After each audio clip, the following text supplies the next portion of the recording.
other one was holding the leg, the feet of Esau. So they said, because you are holding your brother's feet, we shall call you Jacob. In the Hebrew, it's translated as Yakubu. And Yakubu means you are a supplanter or a deceiver, because you are holding somebody's leg even from the womb. So now hear me, the guys are two. Their names have been given based on the type of birth they came out of. If you're not careful, somebody will name you because of the condition you are coming out from.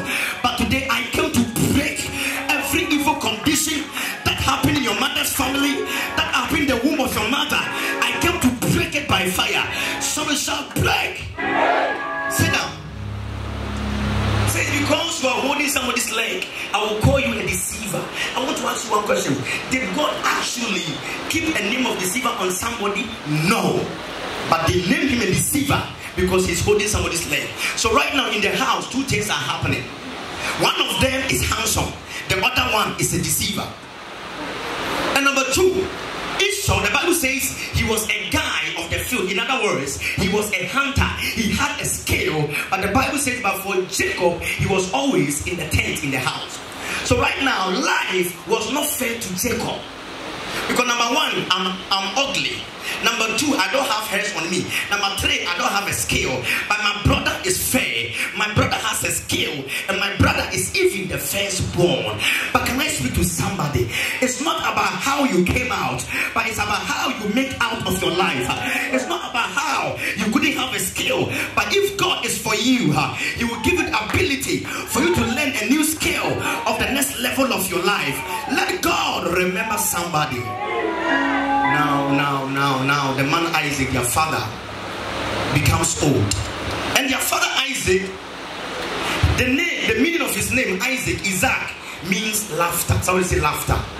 Because Sarah said, the Lord has called me to laugh. So give birth to Isaac, meaning laughter. But his wife, Rebecca, in the Hebrew is called Rebecca. And the meaning for Rebecca means a chain or a lock. So Rebecca's name means a chain. If you're not careful, Rebecca will lock you down. So now Rebecca is trying to lock one of her sons down. So the father is old, dim eyes, and called the son by the name of Esau. Says, my son, you're my firstborn.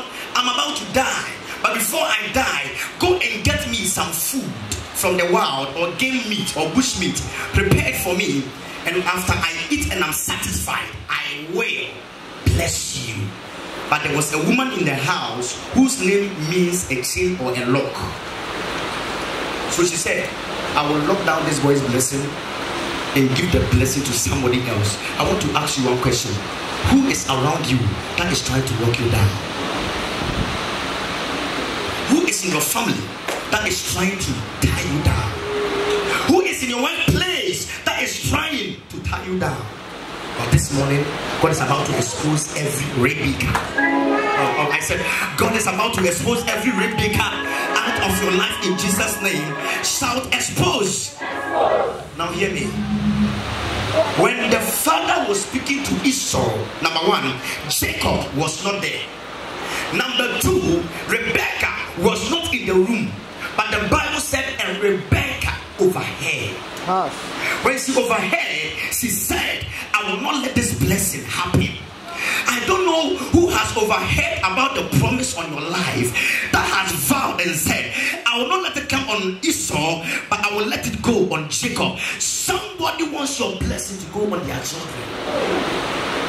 Somebody wants your blessing to go on somebody else because they overheard.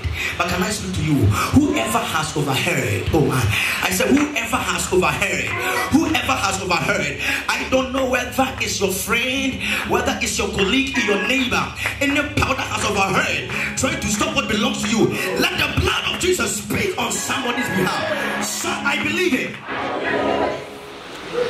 How can a woman, you end up saying to yourself, I overheard my husband say, you want to bless Esau, so Jacob, go and get it.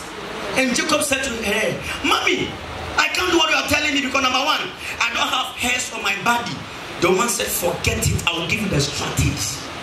Which means for somebody to take what belongs to you, they work by strategies. Today I came to break some evil strategies. I said today I came to break some evil strategies from 1st of January 2018 to the 1st of December 2018. Any evil strategy that has been designed, I came to break the trap. I came to break the trap. Somebody shall break. Sit down. Sit down. She said, I know how to work the strategy. And the boy said, Mom, how do we do it? I said, don't worry at all. Your father is looking for a bush meat, but I will let you take a goat. Because I know your father very well. I've known your father for more than 40 years. And I know that your father, anytime he tastes a goat meat, it's like bush meat in his mouth. The person that will attack you is not from far. The person that will attack you is not far away. The person that will attack you knows something about you. She was able to do that because she knew the husband.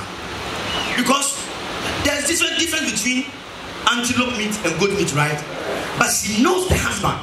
That anytime she's supposed to go to the market and go and buy antelope, and she go to the antelope seller, and the antelope seller says the food or the meat is finished, and she uses goat, the husband still feels it's like antelope. So she knew the strap. So if I can change it somewhere, I can switch the blessing from Esau to Jacob. Then the boy said, Mommy, and Esau said, don't worry at all. Just do whatever I want you to do. Then the boy went in and took 2 goats. And the boy said once, Mommy, if my father sees it, my father will curse me. Look at what the woman said. She said, let the curse come on me. She was ready to receive a curse on her just for somebody to lose. Which means if you're not careful, somebody will end up trying to even go every angle with all their money just for you to go down. She said, I would rather be cursed than for your brother to be blessed. In other words, if I get a curse, your brother will be cursed and you get the blessing. Anybody who has sat down, I don't know how to say it in English, by fire, I came to reverse it, I came to overturn it, I came to overrule it. Shall break. Sit down. She says, let the curse even come on me. Get it. But everybody hear me? Hear me. Went on to prepare the food. And the boy said, Mommy, I don't have hairs. My hair is smooth. The woman said, don't worry, I have another second strategy. When we kill the goats, I will let you take the skin of the goat on your neck, on your hands. When your father feels you, he will not feel the skin. He will feel the skin of the goat. Which means Esau was very heavy. Because for you to use the hairs of the goat on a human being and the father will feel it, the boy was heavy. But the woman tried to use a strategy to reverse it. Listen, your blessings, any strategy that is being used to reverse it. Oh, Jehovah speak, Jehovah speak. God of power, worship, speak. Remember your people. Father, speak.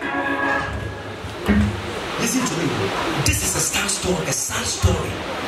And the boy, so imagine, Esau is far away in the bush looking for antelope, but somebody is somewhere sabotaging him. You end up working very well. Once you are working, somebody is trying to stop what you do.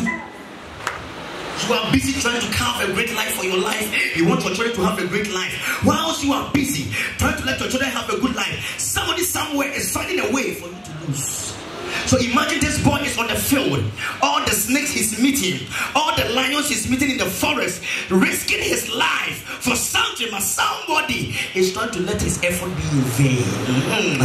Anybody that wants your efforts to be in vain, let God change the story on your behalf in Jesus' name. Say, oh God, my efforts will never be in vain. Now, say now for one Sunday I'm teaching, I'm not preaching. Now hear me. A lady will spend 5 years to date a man, and on the 6th year, all the girl's efforts will go down the drain, and the guy will go and marry another person. I fire. Sister, your effort will not be in vain. My brother, your effort will not be in vain. Oh, I said your effort will never be. The guy is in the first struggling and they are working behind the scenes. So imagine he is busy looking for the game, but they are also busy behind the scenes cooking against him. I want to ask you one question. Any evil case that they are cooking your downfall? Listen to me. I'm not talking about cooking your food. I said they are cooking your downfall. Any evil kitchen that they are using to cook your downfall, cook your sickness, cook your disgrace. Let fire catch that evil kitchen. Because hear me, they cooked in the kitchen. They cook in the kitchen. I came to use the blood of Jesus. Some people, some theologians, some preachers use this word, but it's not really connected to the Bible. Some people say that if Esau was smart, he would have gone to the kitchen to go and get the meat game. No, you don't have antelope or game in the kitchen. And the father told him that go to the open field. So some preachers use that word and twist it. No. Say he was not smart, he was supposed to have been. No. The father said, go to the field. The father gave an instruction because every blessing comes with an instruction.